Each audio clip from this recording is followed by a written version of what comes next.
Power up your pets. Pet Power. Talk radio with bites. We're Pet Life Radio, the #1 pet radio network. Let's talk pets.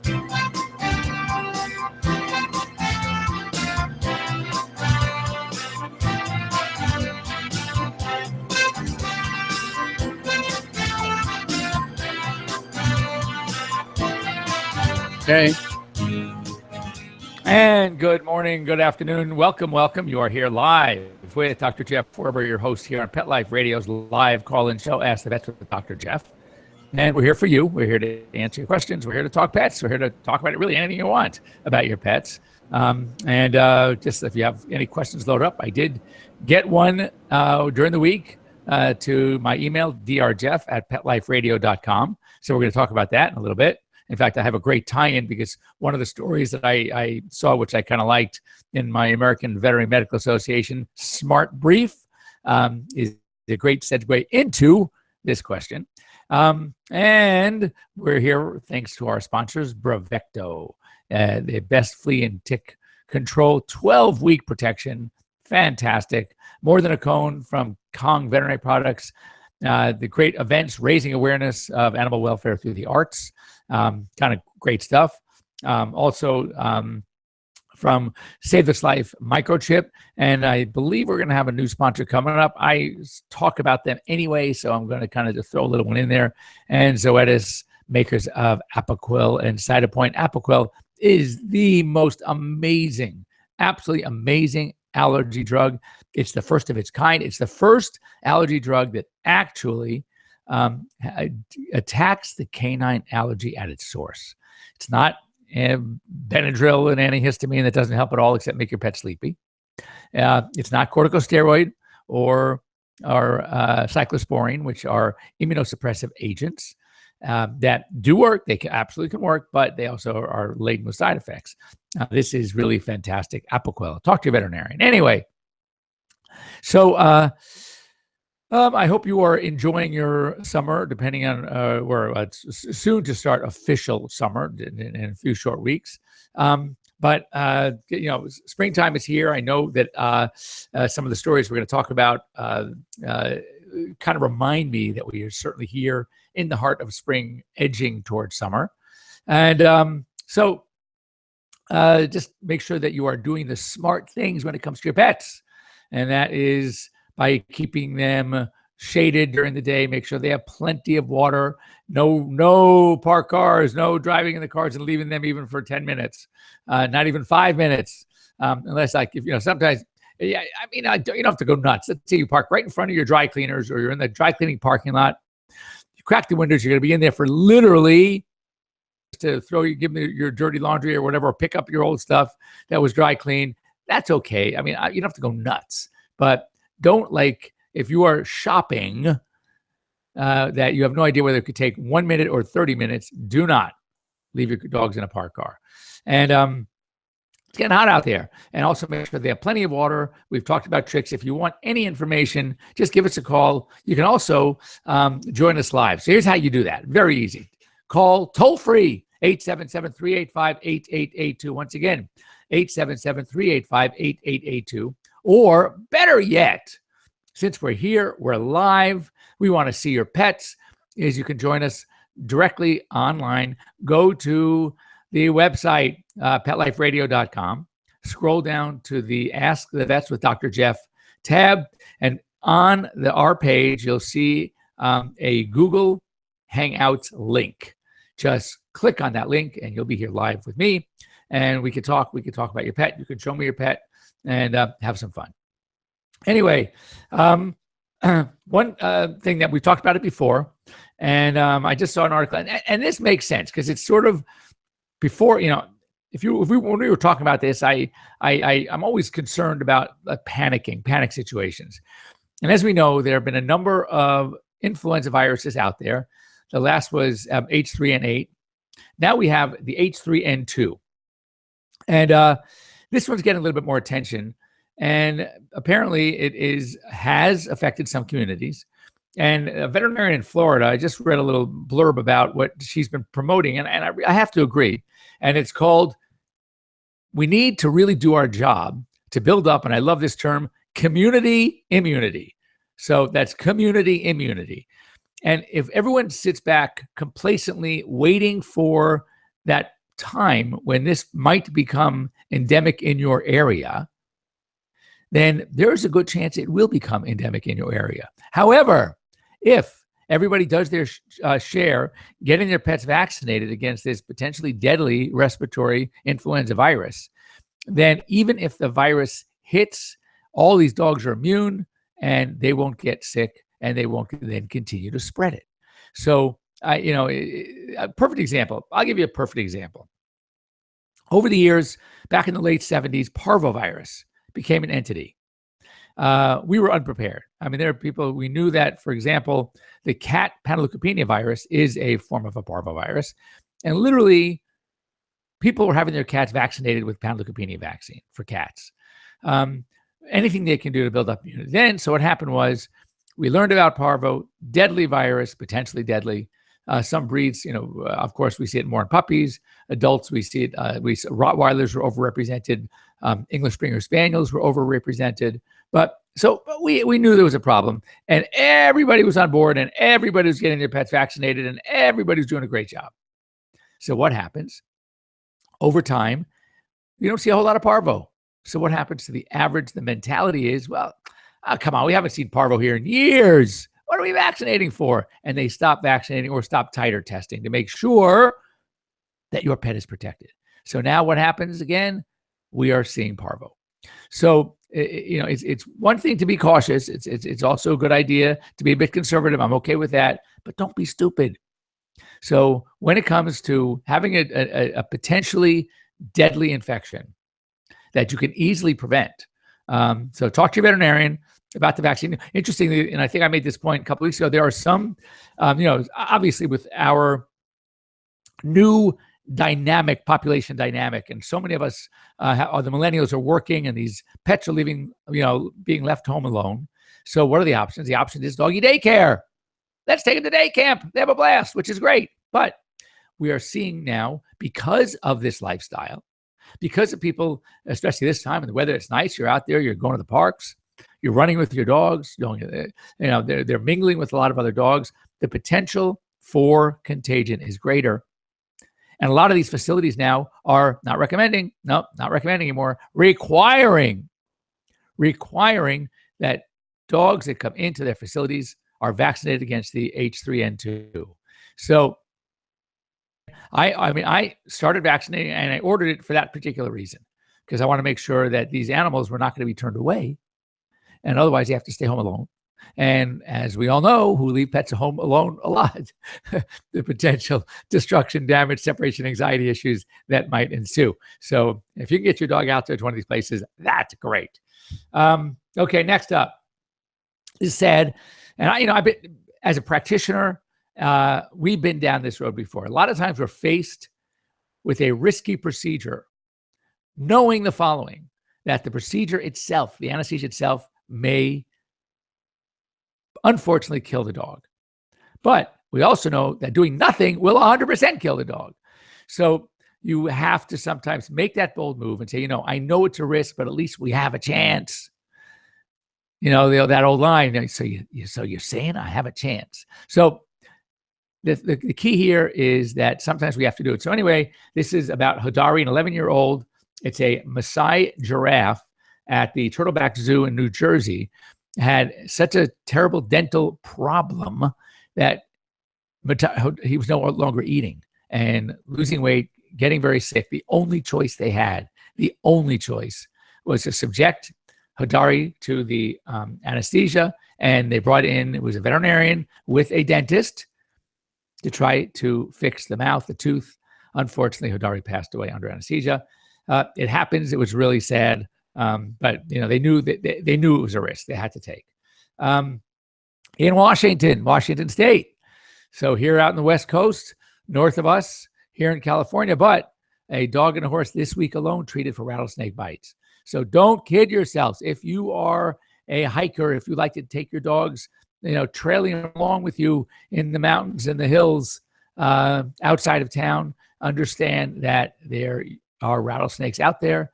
Be very careful. Again, lifestyle vaccine. But if you have this lifestyle and you do like to hike with your dogs and take them with you, take them into your vet and get the rattlesnake vaccine. Do I recommend it for everybody? Absolutely not.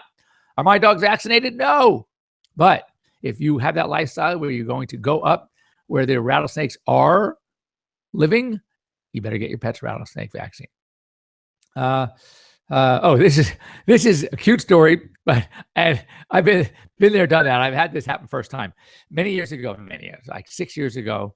I went to the Amazon with a group called Amazon Cares, and it was like a sort of a veterinary mission. And one of the stops we made was a place that was they called the Butterfly Farm, Pinto Poissy. And as we were coming up in these little boats on the Amazon River, there are these monkeys, these red-faced monkeys, and they warned us, hold on to your belongings. Don't have anything sitting on a chair next to you. Anything that you have should be in pockets or clearly wrapped around your neck. Make sure your purses are closed. Why? Because these monkeys steal. They steal, whether they're doing it for fun or for a game, but they steal. So this came, and the headline is, monkeys can be criminals too. It's not just people. And these are long-tailed macaques in Indonesia. And the same thing, they will steal sunglasses and glasses and cameras and purses, you name it, and cash. And they will then, what's interesting is they follow, it's not just to have fun and get you riled up, but they will then hand it to their offspring. It's almost like they are stealing to give to their family. What are they going to do with the cash? Who knows? What are they going to do with the sunglasses, the cameras? But they do take. So if you are ever traveling, just understand that it's not uncommon in the primate world, as we know for our primate species, that stealing is on that list of nasty things that you shouldn't be doing, but you're going to do anyway. And the monkeys do it too. Like this one, there are 5 state parks in Michigan that have now become pet friendly. They finally took the lead from the hotels and a lot of other places that were pet friendly. And now some state parks that formerly did not allow pets in the state parks, 5 of them in Michigan, the state of Michigan, are now pet friendly. And this is a good one. And this is going to lead me, we're going to talk about this bill. And then when we come back from our break, we're going to talk about one of the topics I wanted to chat with today. But the bill is this. Now, this has already happened in Los Angeles County. So for me, practicing in Los Angeles, this is not news. But now, statewide, the California Assembly has approved a bill banning the sale of dogs, cats, and rabbits in pet stores unless they were acquired through shelters or nonprofit rescues. Now, again, there are no pet stores anymore selling cute, ridiculously unhealthy puppy mill puppies and kittens in Los Angeles. So, and this is a number of years. So all the pet stores in LA are pet stores that do just that. They will work with rescues. They will get their dogs from rescues, make sure they're cleaned up, healthy, spayed, neutered, and then they'll sell them. Not nearly as much as those pet stores used to sell the puppy mill dogs, because it doesn't cost them as much. Or they can go to the shelters themselves and look for dogs and pay the adoption fee, depending on, usually, just so you know, usually if you are a business that is going to give them, the shelters, a lot of business, the $75 or whatever it is adoption fee drops to like $40. So, I mean, when you think about it, I used to work with a pet shop taking care of their puppies and kittens. And I was always telling the owners that, they have to look for better sources because these dogs and cats are pretty unhealthy.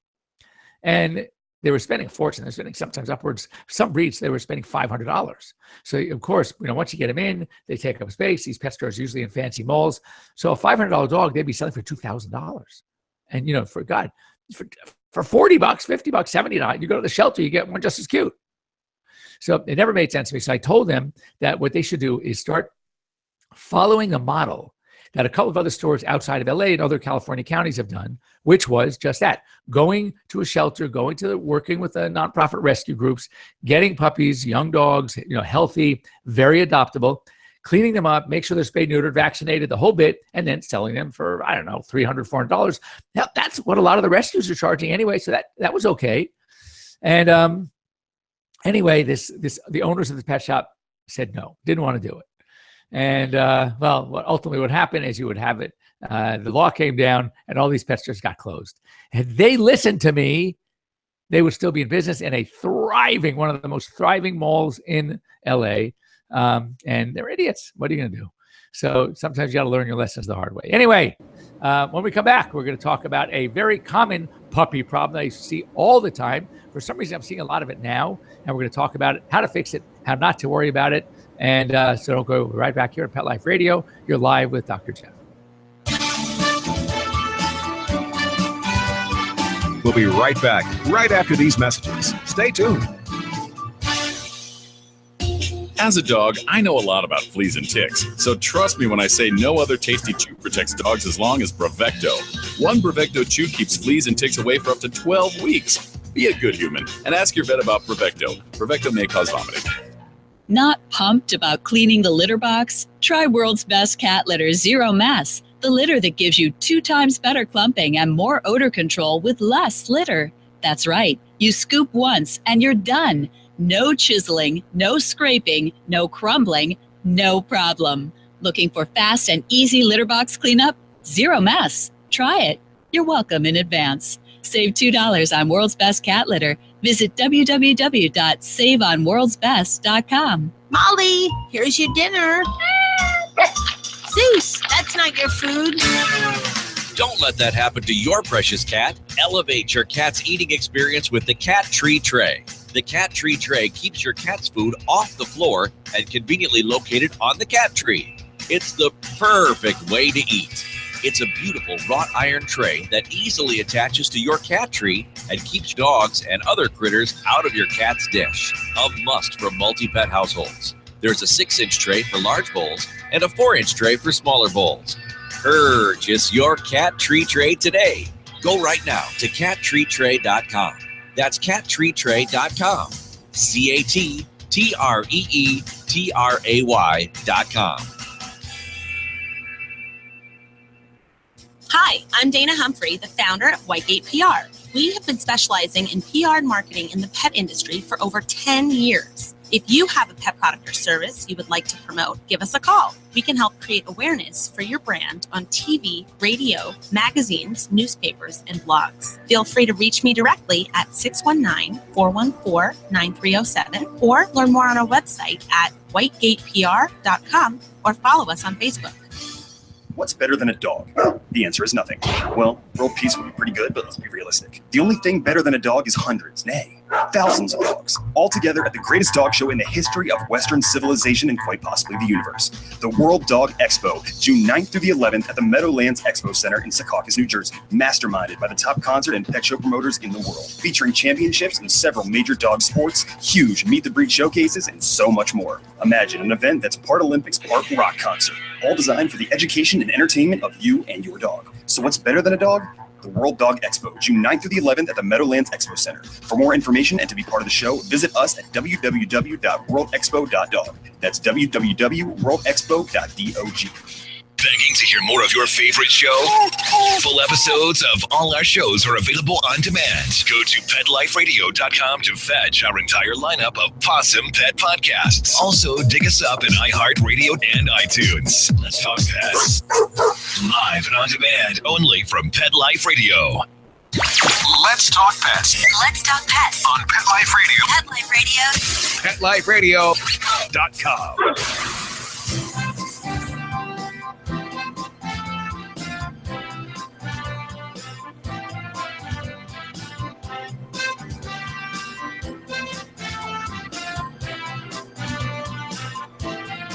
Okay. And welcome back. You're here live with Dr. Jeff Werber here on Pet Life Radio's Ask the Vets with Dr. Jeff. So before the break, the last story I was talked about is the new bill that is being, it was approved by Senate in California. to ban the sale of puppies, dogs, cats, and rabbits in pet stores unless they were obtained from either a shelter or a nonprofit rescue. Of course, the pet shops in California oppose the bill. It's going for a vote before the Senate. I certainly support it.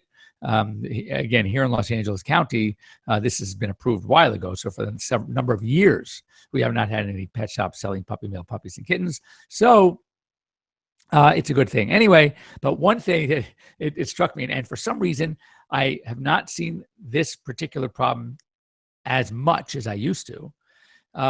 But now, for some reason, I've probably done 5 of these surgeries in the last couple of weeks. So there's a condition that we see. I'd say the breeds that we see it most are going to be the Cocker Spaniel by far. Shih Tzus and Lhasas get it. Bulldogs get it. I mean, it can happen in any dog, but those are the dogs that we seem to see it in more prevalence. And that is something that is a prolapsed gland of the third eyelid, AKA, also known as cherry eye. Now, what's interesting is I've seen, well, first of all, it looks ugly. It really looks really bad.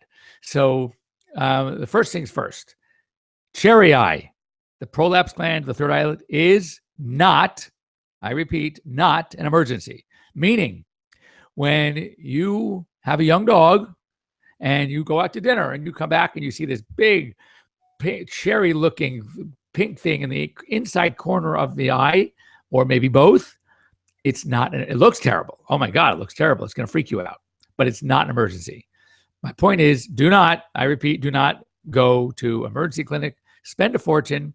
And in one case that I'll never forget, not only do they panic and spend a fortune, they spend a fortune on the wrong procedure. We're going to get to that in a second. So was I a little bit on the perturbed side? You betcha. Interestingly, the only time, I'm not totally always enamored by the lengths that some of these emergency facilities go, maybe because they want to cover their behinds, maybe because they're often manned by interns. Who else is going to take that overnight shift? Just graduated school 6 months ago, and here they are making these decisions. So they don't want to screw up. So they're running every test in the book. Half the tests they're running are not necessary to get the pet through the night. Another topic of conversation we'll save for another time. So this particular doctor did the wrong surgery, and that is she removed the gland. I don't know what this person's experience was, where this person was from, but rarely do we ever want to remove this gland. Sometimes you have to, but that was how it was treated 35, 40 years ago. By the time I even got out of school, my ex-boss used to still do that. And when I graduated 33 years ago, we already were not removing the gland. Why? Because this gland has a function, has a purpose, not a big function, not a big purpose, but it does have one. And that is to provide accessory tears. So if you remove it when they're young, when they get older and their tear glands start to tire out a bit and don't produce as much tears as normally, the dog relies on the tears produced by the gland of the third eyelid. But if that was removed, guess what? We end up with dry eye, which is a much bigger pain in the behind to deal with than cherry eye. As a matter of fact, some dogs can live with cherry eye. If the cherry eye itself is not that big and they can keep it moist via their blinking and their tear production, you can leave it forever. It's only if it dries out because it's so big. So what we do is, again, it's not an emergency. I don't want you to panic, but make sure that when you talk to your veterinarian about repair, that they do not remove the gland. What we now do is we tuck the gland. It's called to tuck the gland of the third eyelid, a number of different techniques. The one that I like the most is I make a little smile incision above and below the gland on the inside portion. So I evert third eyelid. I make my incisions right under the lid on one and then just behind the gland on the other. I literally push the gland inside this little pocket I just created and sew up. There's another technique that I learned I did not like, though I'd done it. I can do it, and I sometimes have to do it if I have a gland that's repopped or was not fixed properly the first time, and I don't feel I can achieve the closure I want. And that is, there's a bone right here the orbital bone and has a layer of like a film over it called the periosteum. So what we do is we go through the gland itself. We then take the needle, we go all the way down. We have to, we funnel all the way down, pick up a little bit of the periosteum, come back around, back up through the third eyelid. This all being done in the interior part of the third eyelid. And then, and when we pull that knot tight, that gland, it's like, it just sucks it right down. So basically the gland, the key of these proper procedures, whether you're going to do the orbital rim technique, whether you're going to do the pocket technique, is the gland is still there. It's still functioning as a gland. Hopefully it's out of sight. You don't see it, but it is there. So in the future, if it's ever needed, the tear production by that gland is needed, then you still have it. And so, the real question is, why does it happen? And nobody really knows, obviously, because we do see it. There's a huge prevalence in certain breeds, especially cockers. That I remember back in the day when I was working with these pet shops that were getting these dogs. There are some days I would do 3 or 4 a day of these surgeries. It was crazy. Almost, 50% of the Cocker Spaniels at some point would have a cherry eye.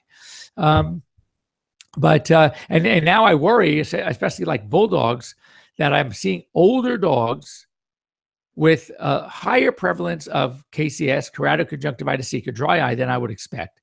And I often wonder, did these dogs have the prolapse gland when they were younger, went to a old country bumpkin veterinarian who did what they were taught to do way back and didn't go to CE, continuing education, since, and they removed the gland. So, that's certainly a possibility as well. So make sure, number one, this gland has a purpose. It is not an emergency when it happens.